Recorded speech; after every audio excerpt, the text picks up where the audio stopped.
We have to look at change and change how we're going to change this community. My dad died I was 2 years old. I'm left here alone trying to find his story. You can only see 30 headstones, and there's over 580 possible burials. Here you can see the Sunset Lounge building currently under construction. You're going to have the beginning of, I call it a new renaissance. Despite any adversity, you can do whatever it is that you want to do. I'm the first doctor on my side of the family. Just don't give up on your dreams. Now, a WPBF 25 News Project Community Special celebrating Black History Month with Mark Kelly and Caroline Coles.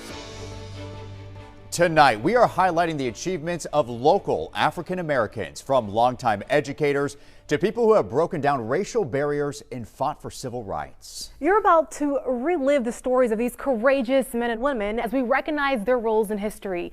People who have inspired a younger generation to take a deeper look at injustices happening right now. And we start with Dan Calloway. In 1957, he played for the Pittsburgh Pirates, then served 20 years as a Palm Beach County Sheriff's deputy. And as a man who has seen it all, I asked him to compare the racial tensions today with what it was like when he marched with MLK in the 60s.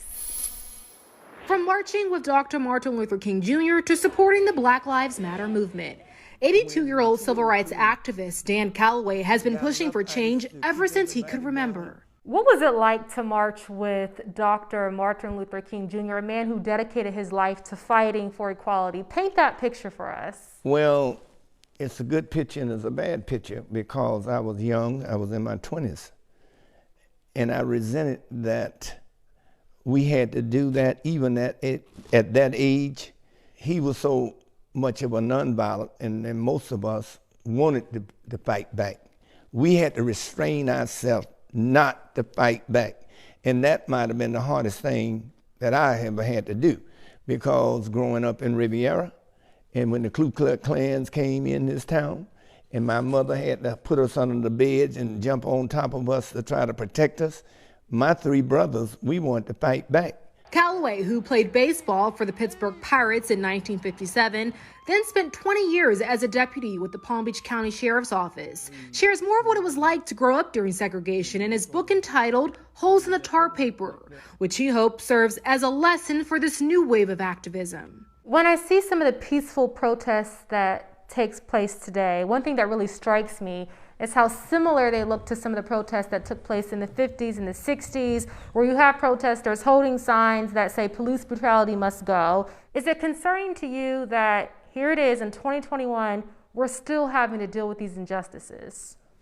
That aggravates me more than anything I know, because why are we going through this? I can't believe we are regress that far to have to do the same thing to try to get equality.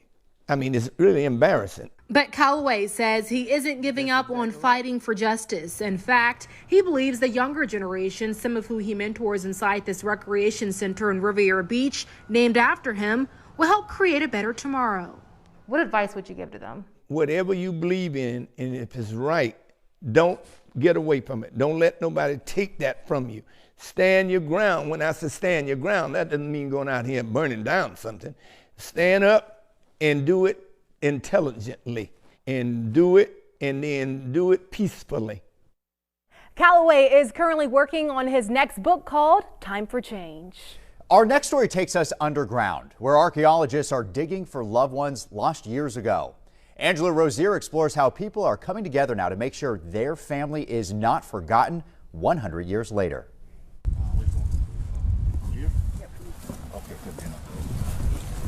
So this is no ordinary cleanup project. This is special. Eris is my favorite because when I started working on this project almost 4 years ago, he was the same age as my son, or around the same age as my son. So I always come out here and make sure I check on him first. His headstone reads, son to his mother. So it's one of those that kind of hits home. My grandmother's somewhere back over there. Lloyd Jones tells me the Gomez Cemetery here in Hope Sound has answers to many questions. I just didn't know anything. My dad died I was 2 years old.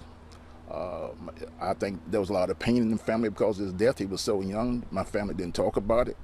And now all of them are gone, and I'm left here alone trying to research him and find his story. The cemetery is where African American members of the Allen Temple AME Church were buried during the late 19th and early 20th centuries. The site has been neglected since the church burned down in 1980. These are photos of what it used to look like. But members of the Friends of the Cemetery and Keep Martin Beautiful groups, as well as local business owners, pitched in and helped clear the debris and overgrown vegetation. A radar company was later brought in to locate loved ones. You can only see 30 headstones, around 30 headstones out here, and there's over 580 possible burials, and you can see the stakes that are marking these possible burials. And now that the grave markers are in place, they're trying to determine if someone is buried there. We're using a soil probe, and we go through and you can feel the change in the soil if there's a burial there, and it's not the best feeling, but it gives us a better answer, more accurate answer based on the GPR and this data as well. The hope is to try and identify the people who are here and who help make this community.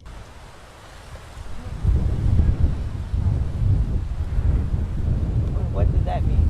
So it was the way when he was pushing down, there was a lot of resistivity, there was a lot of resistance, and you get to a certain spot, which is most likely where the burial is, and the soil loosens up, and that's where he was able to push through because the coffin is no longer present. But Jones is also working on another project. It's called the Oral Black History Project. He wants to sit down and talk with the elderly black population and record their memories. Guys like Mr. Daniels here, who knows their story?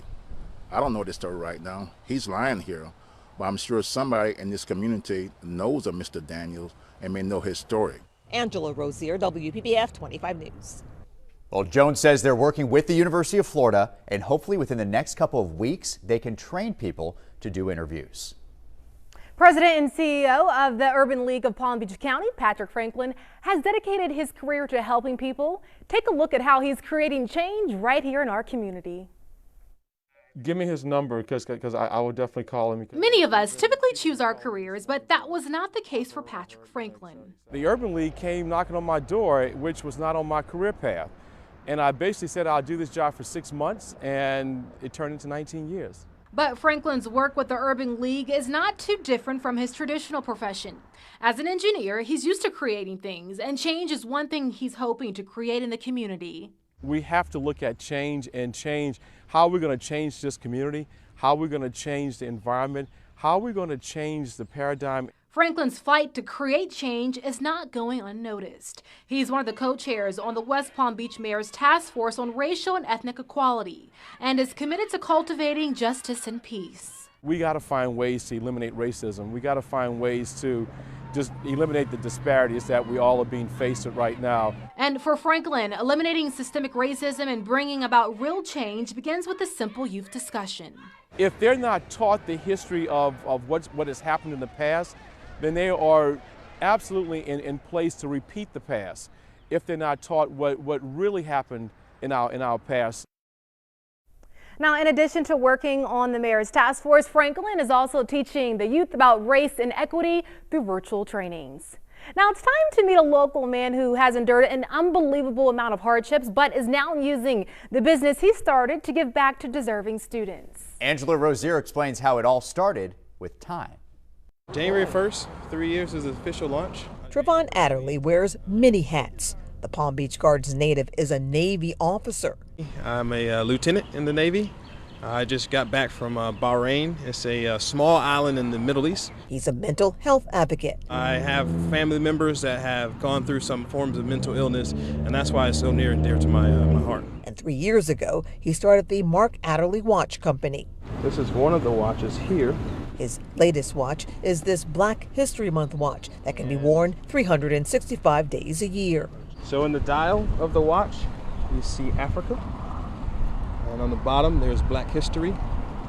On the left of the case is red, black, and green, paying homage to the Pan-African flag. He says the year 1963 is etched on the crown of the watch. It's a tribute to Dr. Martin Luther King Jr.'s speech.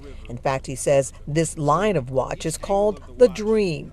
Adderley has always followed his dream and hasn't let adversity get in the way. He lost his mother to violence at an early age, and in 2015, his grandmother who raised him was attacked and the family home set on fire. His younger brother, who he says suffers from mental illness, was arrested for it.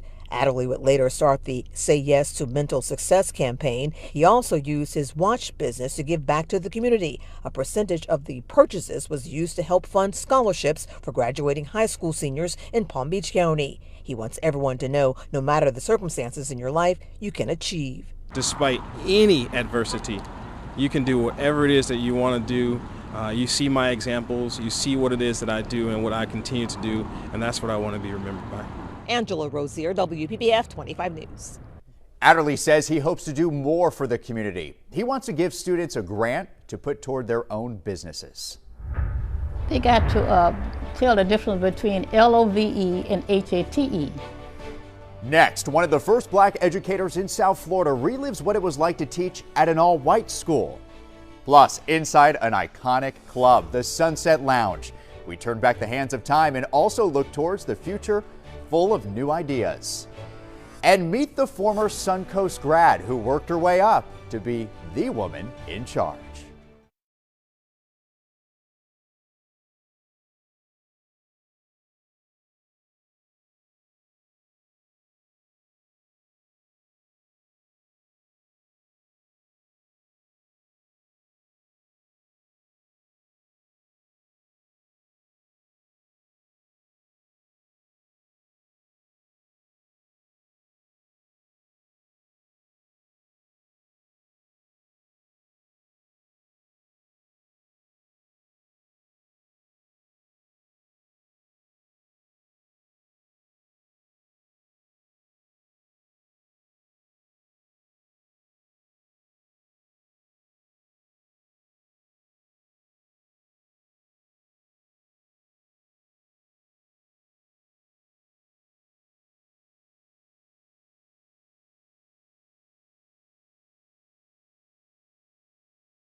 You're watching Project Community, celebrating Black History Month.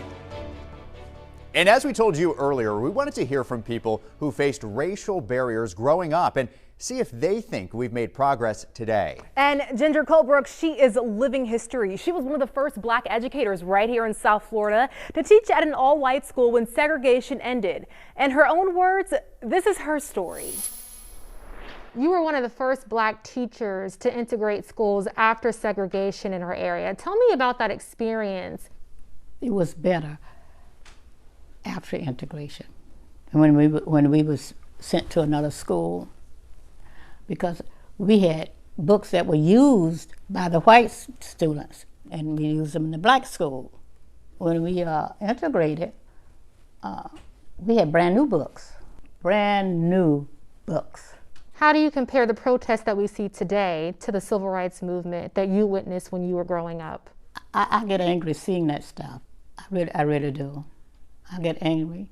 My integration was different from this integration. You went to the side window to get food instead of going into the cafeteria. It wasn't as bad as it is now. What wasn't as bad as it is now? The shooting. They're breaking into stores, fighting. It wasn't as bad as it is now. It's just more violence, I think. It's much more violent than it was during the civil rights movement. There was violence back there, but not like it is now. Can you share any racial barriers that you experienced? Going to the store and not being able to try on shoes, unless we put a piece of paper in the shoe. And we had to put paper over our heads to try on a hat because we were black. There were a lot of things that needed to change during my time, but there are more now. The kids are starting young, and the parents are young, and they're seeing a lot of hatred in homes. I think more now than they used to. And it spreads out on the streets, and they're fighting more.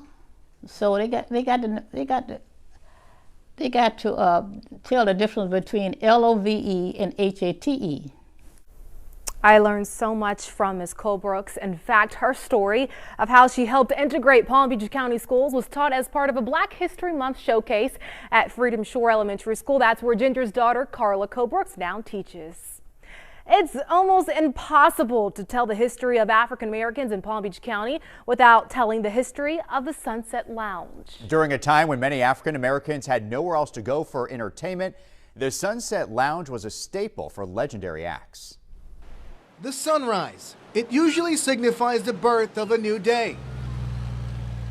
But in West Palm Beach's historic Northwest District, there was one place at the beginning, the lounge was for colored people that gave African Americans life, mostly when the sun went down. I ride by and have deja vu every once in a while, thinking about everything that has happened in there. The Sunset Lounge. In the early 1960s, retired educator Ike Robinson was there just about every night with friends. In my young days, I used to be a little dancer. If we were not the best, we were within the top two.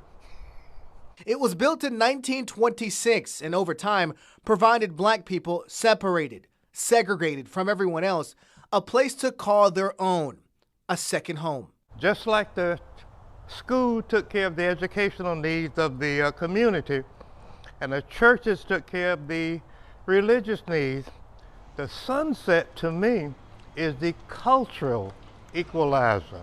It was where the Black elite of the 1950s and 60s came for entertainment, and sweet sounds from acts like Ella Fitzgerald, Count Basie, and Louis Armstrong had folks dazzling the dance floor. When you walked into the Sunset Lounge, the reputation was, this is your place.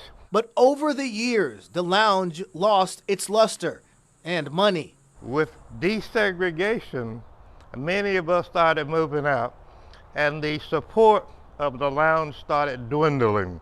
Eventually closing for good in 2018 and sitting empty. The music went quiet. Here you can see the Sunset Lounge building currently under construction. But the Sunset has since been bought by the city of West Palm Beach and is now going through a $12.5 million renovation. A ray of hope. I think that this has been a neighborhood that has often been, overlooked and left behind.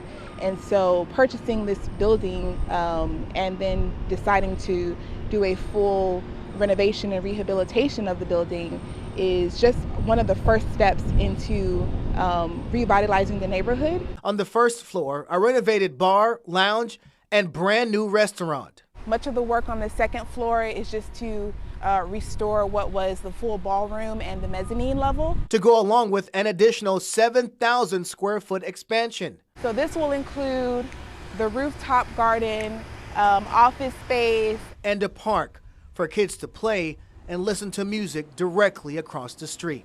There's so much history within this building, and we want to make sure that we are maintaining that history and preserving that heritage. You're going to have the beginning of, I call it a new renaissance.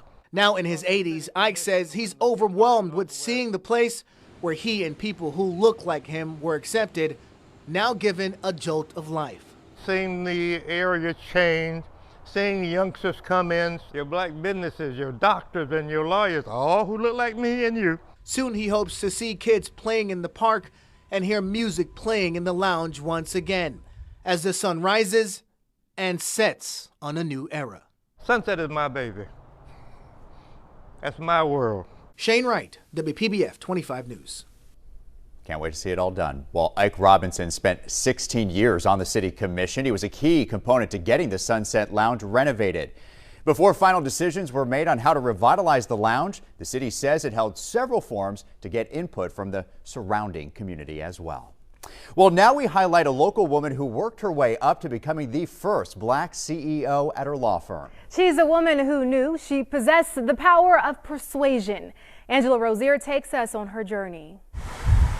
Welcome to the city of Riviera Beach. It's home to more than 30,000 residents, including part-time resident Jolinda Herring.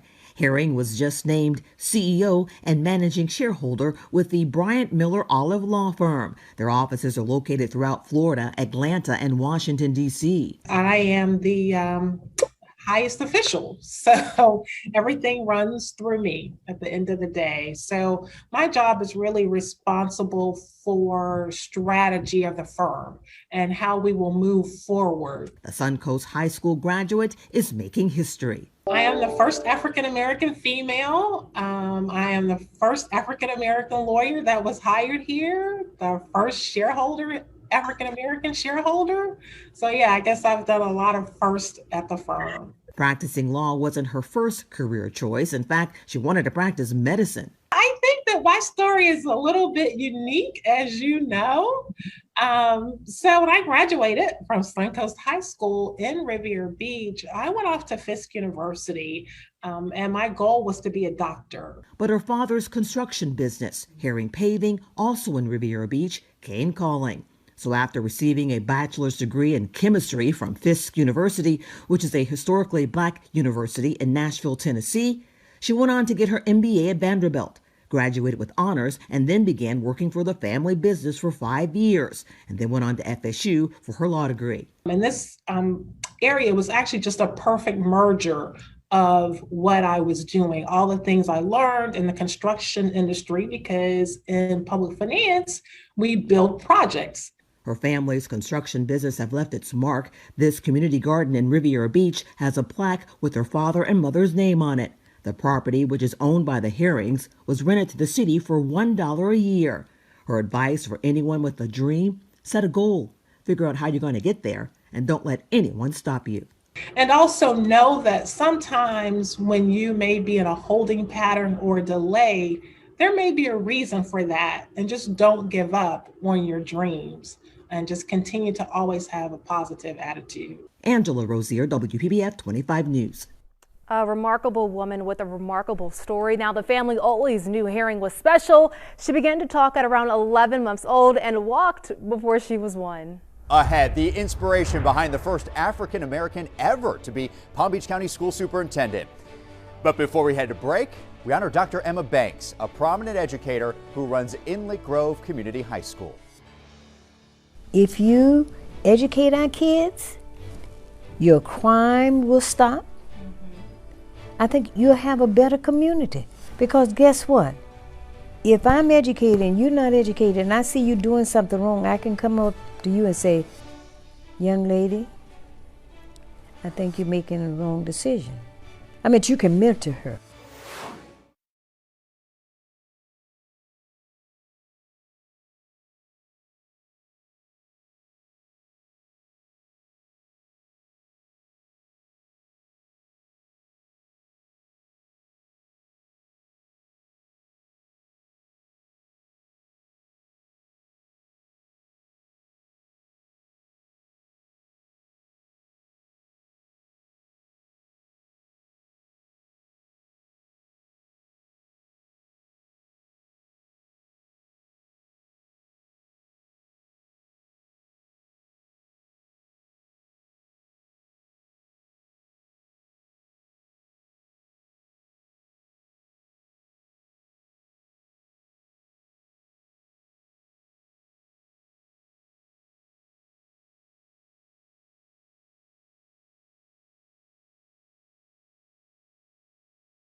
Now to Palm Beach County School Superintendent Dr. Donald Fenoy II, who's in the midst of navigating the county's largest employer through one of its hardest times ever. But doing something that's never been done before is something he says he's used to.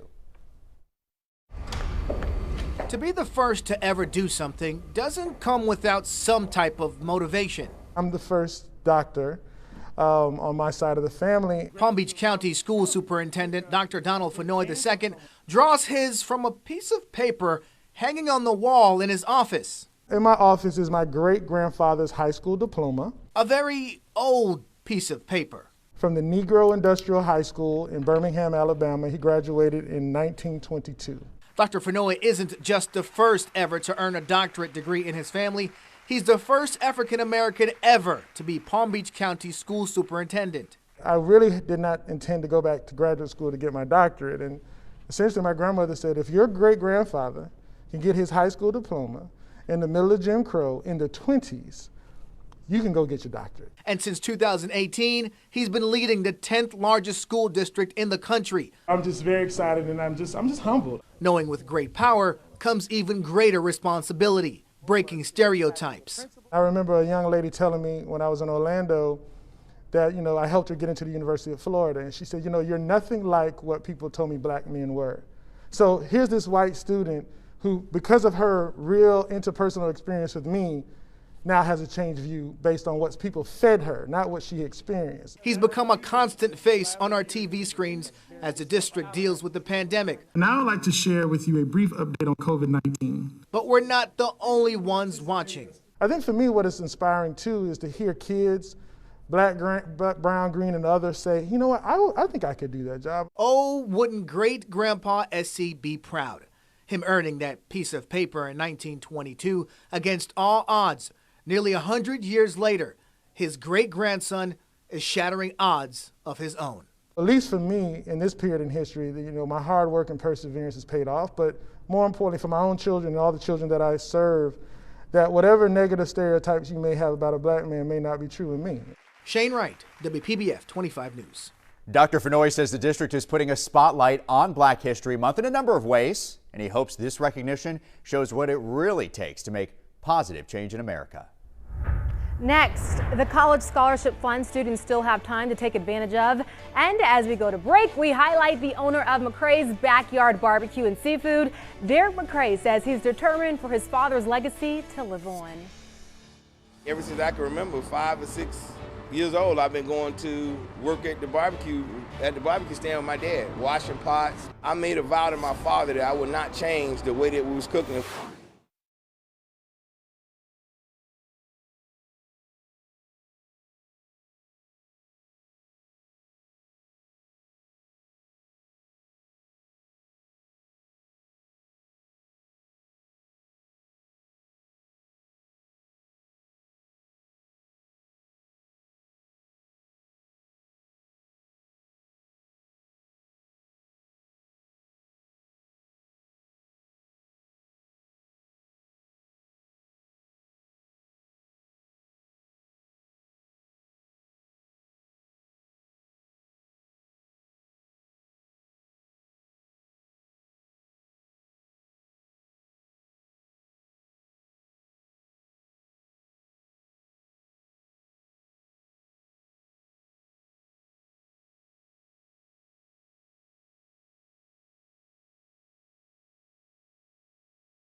Finally tonight, the story of Palm Beach Gardens police officer Precious Washington, the first in her family to go to college. To give back, she started the Precious B.K. Washington Scholarship Fund. It's open to all graduating high school seniors and Florida with a GPA of 2.5 or higher who plan to attend Florida A&M University, Washington's alma mater. I'm a parent with a child in college, and I do know that every help here, whether it's big or small, it really is a blessing. The deadline to apply is April 1st. You can go to WPBF.com to find out more information. Thank you for watching Project Community celebrating Black History Month. And also a big thank you to every person who trusted WPBF 25 News to share your story. We will continue to honor and celebrate African Americans right here in our community, not just during Black History Month, but throughout the year. Black history is something we can all learn from as many continue to fight for equality. Good night.